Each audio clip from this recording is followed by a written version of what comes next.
ครับพี่น้องบาวสิคาดเนาะมื้อนี้ผมเองบาวสิคาดก็มาตามเลขเด็ดพอเดือนคือเก่าครับพี่น้องเนาะเลขเด็ดพอเดือนเลขเด็ดให้เงินล้านของพอเดือนครับพี่น้องพอดีพอเดือนให้เลขไปเลขมาทั้ง3ตัวครับพี่น้องเนาะงวดที่ผ่านมาทั้ง3ตัว462ที่พอเดือนให้ก็426เนาะบัดนี้เลข6ตัวของรัฐบาลลาวนั่นมาทั้ง3ครับพี่น้องเพียงแต่ว่าเลขหายเงินล้านอยู่คนละตำแหน่ง46ก็มาครับพี่น้อง2ก็มาเพียงแต่ว่าอยู่ตำแหน่งที่เฮา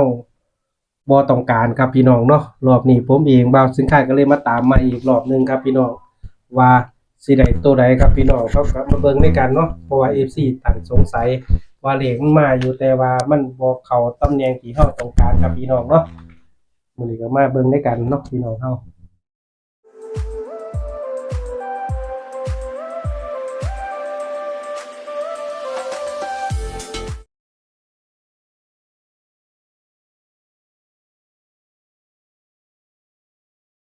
สาธุ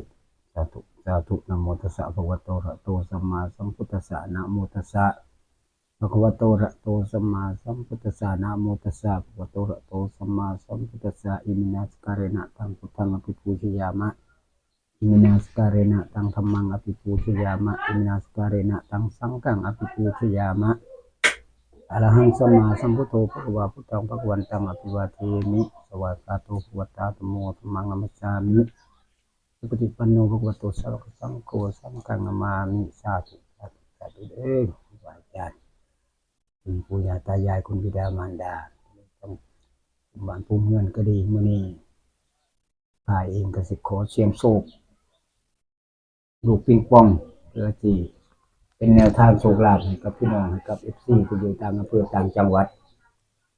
คือเราพัฒนาในมื้อนี้เนาะที่30มื้อนี้ขอเลขท้ายเลขไทย3ตัวเลขท้ายหลัง3ตัวเด้อหลัง3ตัวของเราพัฒนาเด้อปู่ย่าหรือว่าสิ่งศักดิ์สิทธิ์คุณครูบาอาจารย์ที่อยู่ณสถานที่ตรงนี้อยู่ที่บ้านของผู้ค้าก็ดีผู้ค้าก็ขอภาวนาสิ่งศักดิ์สิทธิ์หรือว่าเทวดาประจำกายก็ดีขอจงดลบันดาลโชคลาภเราพัฒนาใน2 ทุ่มครึ่งของมื้อนี้เนาะที่30เมษายน2568เดี๋ยวจะขอเสียงโชคเสียงทายด้วยลูกปิงปองจับลูกปิงปองเพื่อเป็นแนวทางให้พี่น้องให้ FC ได้นำไปพิจารณาหรือว่าเสี่ยงโชคเพื่อมีโชคมีชัยเพื่อได้อยู่ได้กินพอมีอยู่มีกินเนาะก็ได้หมดนี้หมดสิ้นไปนำกันเองก็ขอภาวนาคุณปู่ย่าตายายคุณครูบาอาจารย์สิ่งศักดิ์สิทธิ์อยู่ตรงนี้ก็จงดลบันดาลเปิดทางเปิดโชคลาภให้พี่น้องให้ FC ได้รับโชครับชัยในเด้อสาธุปูหายไปงวดคนนึงเนี่ยเป็นเลขข้างหน้าเด้อปูนี่ก็ให้ทางหลังเด้อปู่มื้อนี้สิเอาเลขท้าย3ตัวข้างหลังเด้อปูเอาข้างหลังเลยบัดนี้บ่เอาได้ข้างหน้าข้างหน้าบ่เอาแล้วเพราะว่าเขาบ่ให้ข้างหน้าก็ให้ข้างหลังก็บ่ให้เนาะ3ตัวข้างหลังมื้อนี้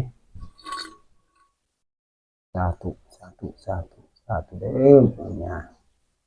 คุณบิดามารดาเจ้าที่เจ้าทางก็ดีคุณบาอาจารย์เทวดาประจำกายที่อยู่ปกปักรักษาอยู่ทุกมื้อมื้อนี้ก็เองสิขอเสี่ยงโชคหรือว่าจับปิงปองเป็นเราพัฒนาในมื้อแรกนี่2 ทุ่มครึ่งขอให้บารมีหลวงปู่หลวงตาหรือว่าภูมิวัดภูมิว่าก็ดีภูมิบ้านภูมิเมืองก็ดีเจ้าที่เจ้าทางแม่นางธรณีก็ดีตลอดทั้งปู่ย่าตายายผู้ที่เคารพบูชาทุกมื้อก็ขอให้มื้อนี้สิขอเสียงทายเสียงโชค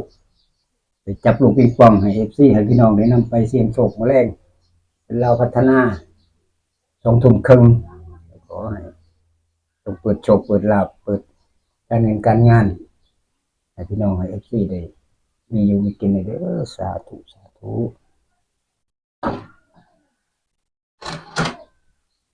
เอาตามโตกันบารมีหลวงปู่ทวดก็ดีผมเป็นบันดาลมาตัวนี้หรือไม่2อีกแล้วครับพี่น้อง2แล้วเด้อ2เด้อตัวแรกพี่น้อง เป็นเลขสองครับ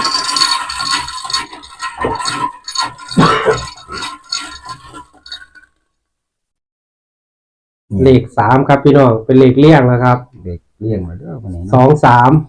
สาธุขออีกตัวนึงสามตัวตรงๆสามตัวตรงๆเองเลยยังอีก เอ้าสองอีกพี่น้องสามสองสอง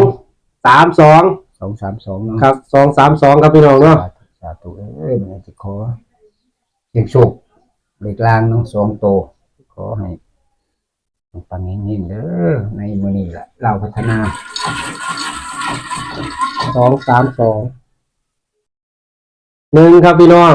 โอ้เลขตามแห้งวันนี้เป็นหนึ่งครับสองตัว 2ตัวเนาะขออีกตัวนึง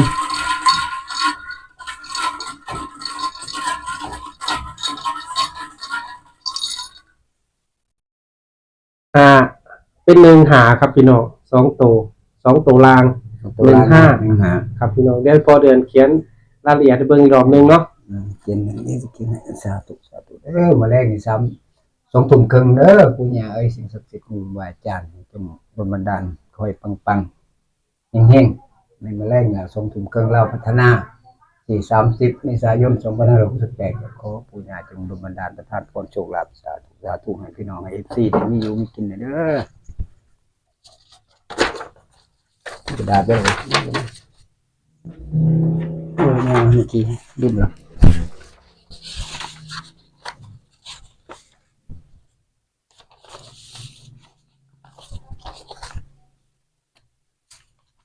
เราพัฒนา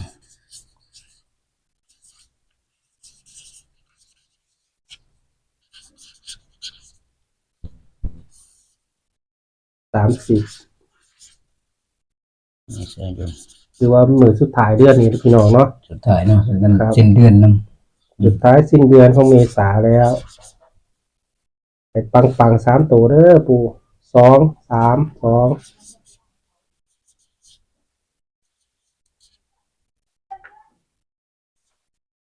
แล้ว ห ก็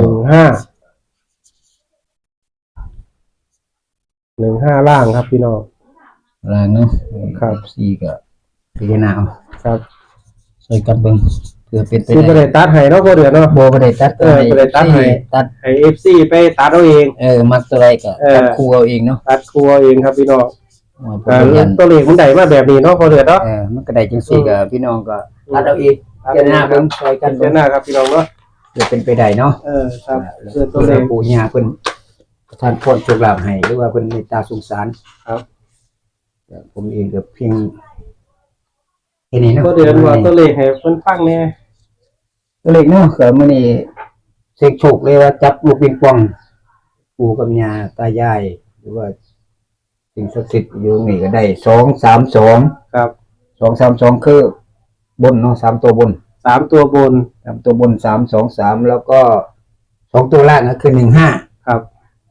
อยู่ประมาณนี้เนาะแต่ว่า3ตัวนี่บ่ได้ตัดให้เนาะให้ ครับ พี่น้อง บ่ได้ตัดให้พี่น้องตัดเองเนาะ พี่น้อง FC ก็ตัดเอาเด้อ FC ของบ่เชียงคานก็ดีที่เขาติดตามหรือว่าเขารับชมก็อย่าลืมกดไลค์กดแชร์ให้กำลังใจแน่บ่เชียงคานแน่ ครับ กดไลค์กดแชร์ ถ่ายคลิปแล้วโอ้ย เป็น พวก FC แนวทางเนาะก็ขอสวัสดี FC ทุกท่านทุกคนเนาะ ครับ เขาติดตามหรือว่าตลอดทั้งบ่เชียงคานนำมื้อนี้ก็ได้มาตาม แนวทางเราพัฒนาในมื้อแลง2 ทุ่มครึ่ง ครับ เพื่อเป็นแนวทางให้พี่น้องให้ FC ได้นำไปพิจารณาหรือว่าเสี่ยงโชคเพื่อมีอยู่มีกินผมเองก็